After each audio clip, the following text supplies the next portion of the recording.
और इस काल ने इतने ये अज्ञानी संत छोड़ दिए, ये इस भक्ति का, इस मार्ग का विरोध करने पर तुले हुए हैं, क्योंकि वो जनता के हितैषी नहीं, शत्रु हैं, शुरू से ही शत्रु का काम कर रहे हैं।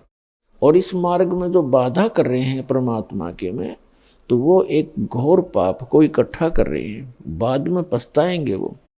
तो इसलिए आप जी का कर्तव्य बनता है कि प्रत्येक प्राणी को, अपने मित्र को, भाई को, बहन को, रिलेटिव को समझाएं, काल के जाल से निकालो उनको। वो भयंकर दुख का सामना कर रहे हैं और इस मनुष्य जीवन को नष्ट करके आगे जो उनके ऊपर कहर टूटेंगे, वो पुण्यात्माओं अभी पता नहीं उनको। और इस परमात्मा की शरण में आने से वो हर दुख से छूट जाएंगे। एक प्राणी को उस गलत साधना से हटाकर इस कबीर परमेश्वर के इस सत्य मार्ग से जोड़ने का इतना पुण्य है उस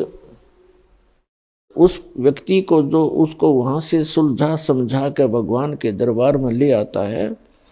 इतना पुण्य होगा जैसे करोड़ गौओं को और हत्थे में कटते हुए बचा दी जाए, करोड़ गायों को कसाई से छुटवा दिया जाए जो काटने को तैयार है।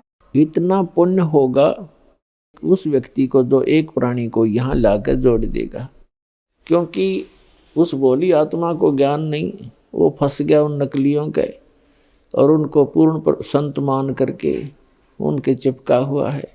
पूर्व संस्कार से चाहे उसको कोई लाभ भी हो रहा है तो वो ये सोच रहा है संत की साधना से हो रहा है।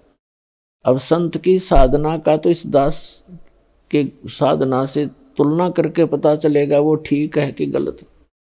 तो सत साधना ना करके गलत साधना करने से उस प्राणी के ऊपर भविष्य में कितने दुख होंगे। कभी पशु बनेगा, कभी पक्षी बनेगा। आप जी को दास ने बहुत बार दिखाया है महावीर जैन जी की जीवनी, उसमें वो 60 करोड़ बार तो गधा बना, 30 करोड़ बार कुत्ता। पशु योनि के भी इतने लगातार दुख भोगने पड़ते। एक कुत्ते के जीवन 30 करोड़, हाथी के जीवन 60 करोड़, गधे के जीवन 60 करोड़, और फिर जाकर के कभी कोई मानव शरीर प्राप्त होता है। तो उस पुण्यात्मा को जो यहाँ आ गया उसके ये सारे दुख मिट जाएंगे। उसका फिर पुनर्जन्म या तो होगा मनुष्य का ही, और अन्यथा वो सीधा सतलोक चला जाएगा। दो ही बात है।